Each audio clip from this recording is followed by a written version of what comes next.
Let's get started. So today we will be going over how to make poly art from any photograph. So once you launch Illustrator, get into Illustrator, go to File, New, or Control N. If you're using a Mac, it's going to be Command, but I'm going to stick with PC controls.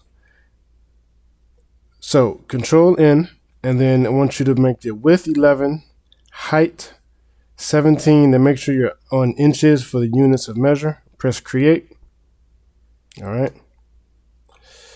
So then now I want you to go to Window, go down to Workspace, and click on Classic Essentials if you're using Adobe CC.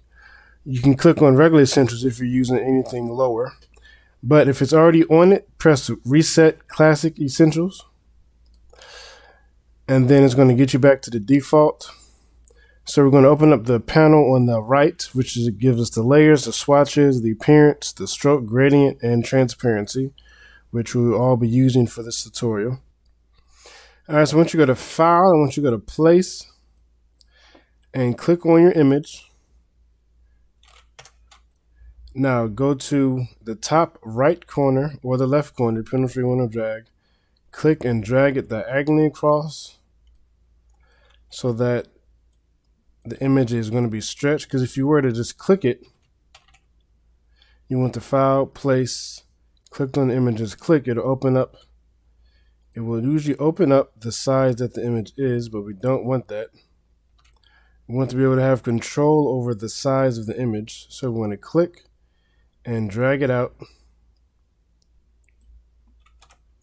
and then move it in position.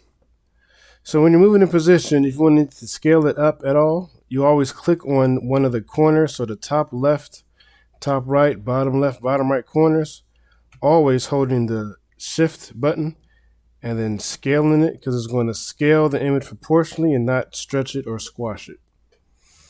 So once that's in place, I want to press my Command R or Control R. Click on my ruler, drag my ruler to the center of the bear's snout, like so. And then I want to click on layer 1, double click on it, call this image. And then I want to make a new layer, double click on layer 2, call this artwork. So now I'm going to click on the empty box right to the right of the eye to lock the image layer so it cannot be moved. And then click on the artwork layer. So now Control minus and plus is zoom in, zoom out. And then when you hold the space bar, you can pan around the image with the glove icon. So I'm going to zoom in because we want to focus on just one half, either the left or the right of the face. I want to click on my stroke on the bottom left side, and I'm going to give it a contrasting color. So I'm going to use red temporarily for mine. And I'm going to hit the letter P. The letter P is for the pen tool. We're going to use the pen tool to create a series of triangles that's going to form the polys to form this left half, or right half technically, of the face. So I'm going to start with the snout. And when you're making these triangles, you want to always make sure you're sticking within. So for example, I'm going to trace out the nose with probably 5 to 10 different triangles. For the large areas, you can make larger triangles, but for the eyes, for example, they're going to get smaller. And I'm also going to have the shapes contort to the contours of the face, meaning going around the ears, and then the different shades will all get separate triangles.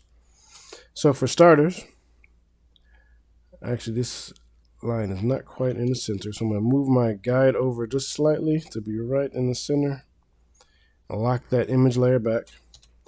So on the P for pen tool, I'm going to click once, click twice, 3, and then 4. So 4 clicks will get you a triangle. Let me add that color back. Red stroke. So now when you're done with that, I'm going to zoom in closer. So you always want to start where you finished. Meaning, for example, I already made this triangle, so I'm going to start on an existing anchor and just continue to make more triangles. But since we are starting on an existing anchor, if you were to click on the anchor, it'll see the minus sign. You click on it, it erases it. So I'm going to Control Z. You always have to press, each time you finish a triangle, press Control Shift A, but remember with Mac it's Command Shift A. So Command Shift A will allow you to click on an existing anchor without erasing it. And remember, you always want to make closed shapes, meaning 4 clicks will get you a triangle. For the initial line, and then the consecutive points get you the triangle. So I would encourage you to keep your pinky finger on Control, ring finger on Shift, and use your middle finger to hit the letter A.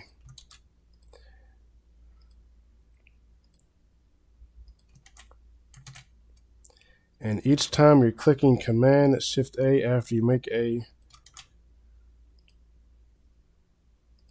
And now you do not always have to start on an existing anchor. You can end it in the center of a shape. But you just have to remember, you're essentially forming one large puzzle piece. So you always want to make sure you're not making a random triangle without it being attached to the cluster that you're already making. So for example, that's going to be the nose. So like I said, for the other areas, I can make larger triangles because there's not a lot of detail, but I'm still going to be contouring around the bear's face so that when we add color, the shapes are going to contour to the actual head. Now in this section, technically there is not a shape here yet, so we're going to simply make, even though it looks like it's closed, it's not. We're going to still make a triangle for that one little gap in between all the cluster of triangles.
All right, now that I'm done with the shapes, you can turn off the image layer slightly and it should look something like so.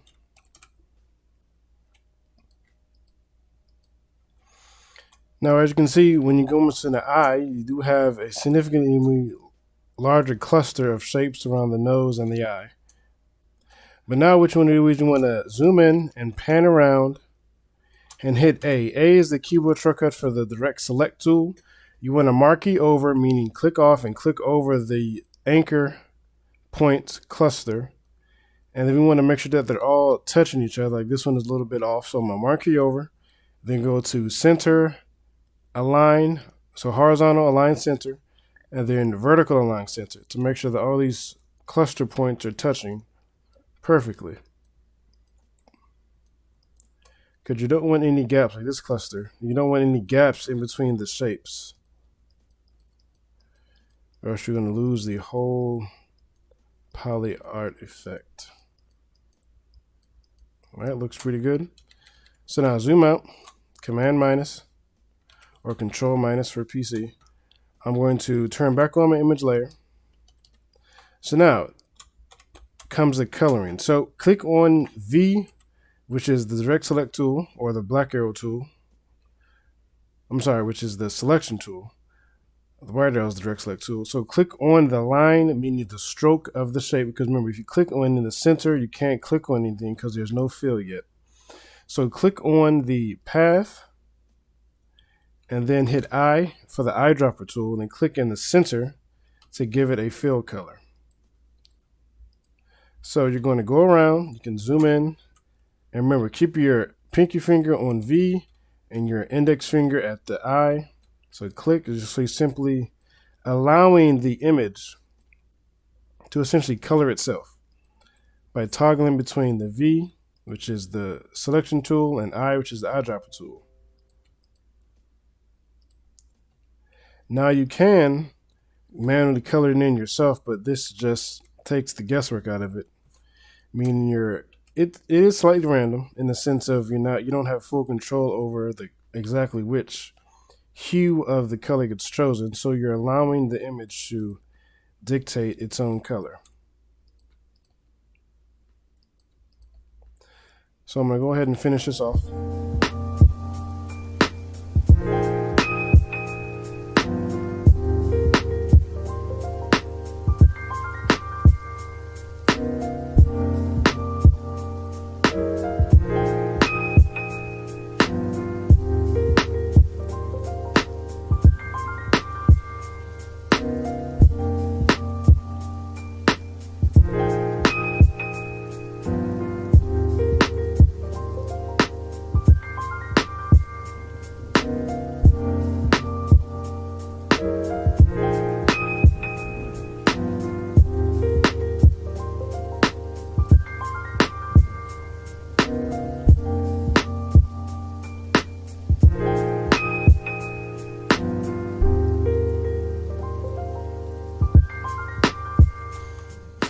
So now, once you're done with the color, you can turn off the image layer completely.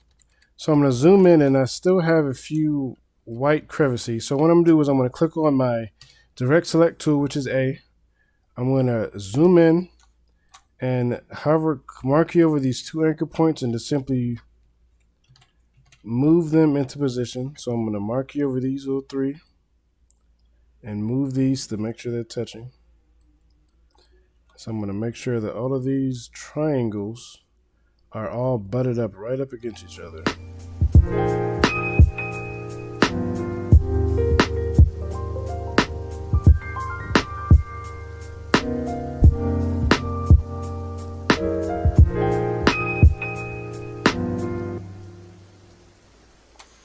So now once you have all the lines straight and there's no white gaps in the image, now we can simply start the other process of completing the image. So since this is a mirrored, we're going to marquee over the entire thing, press Control G or Command G on Mac.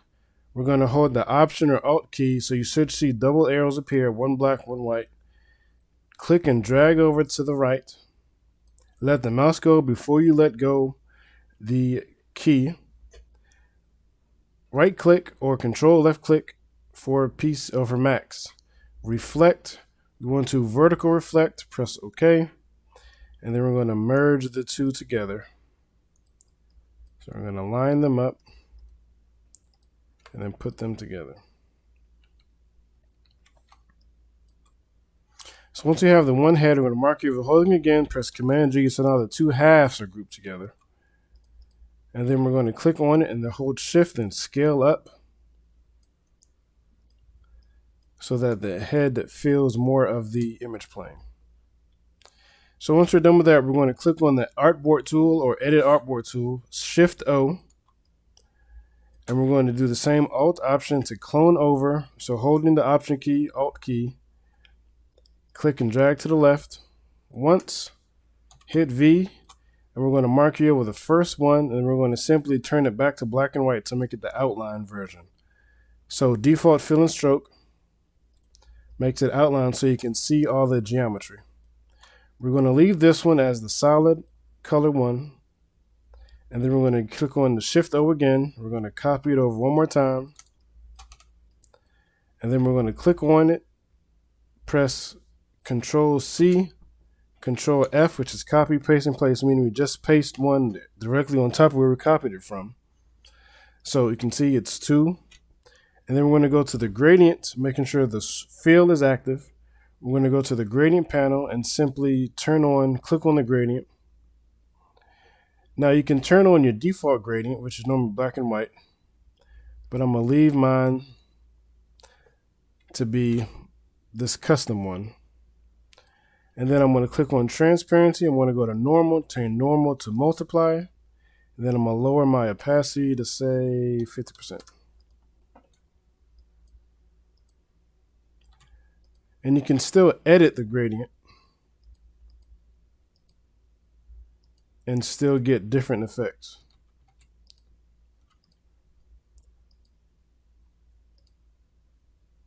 You can also double click on the gradient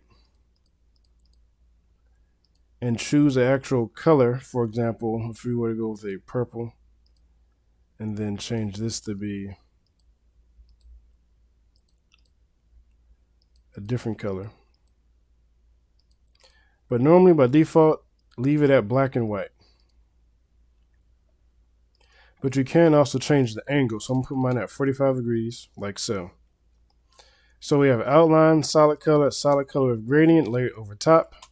And then we're going to do it one more time. So click on the Edit Artboard tool, Shift O one more time. Press Alt, Option, copy it over one more time. Hit V. Drag this off to the right or to the left. Click on the solid color. Control C, copy, Control F, paste in place. We're going to go up to Effect, go down to Transform, and then go down to Grain. So if it is grain, I'm going to do a 60-40 split. So intensity at 60, contrast is at 40. Press OK. So it should look like essentially static, grain. So we're going to go back to transparency. I'm going to lower this to say 40%. So that we can still see the grain texture, but then we're going to click back on the gradient and lay the gradient on top. So now we have a gradient, texture, grain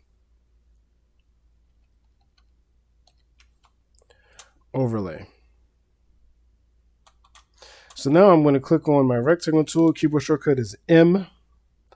I'm going to drag over my entire artboard to cover it. I'm going to give it a contrasting color. So I'm going to go with a blue.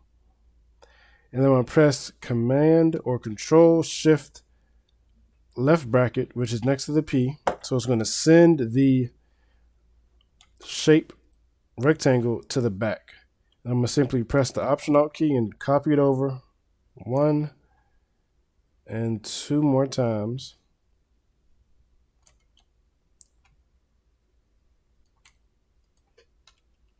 To give it a background. But for the solid color one, I'm going to do it in reverse. I'm going to make it a white outline with no fill, so it looks like a blueprint.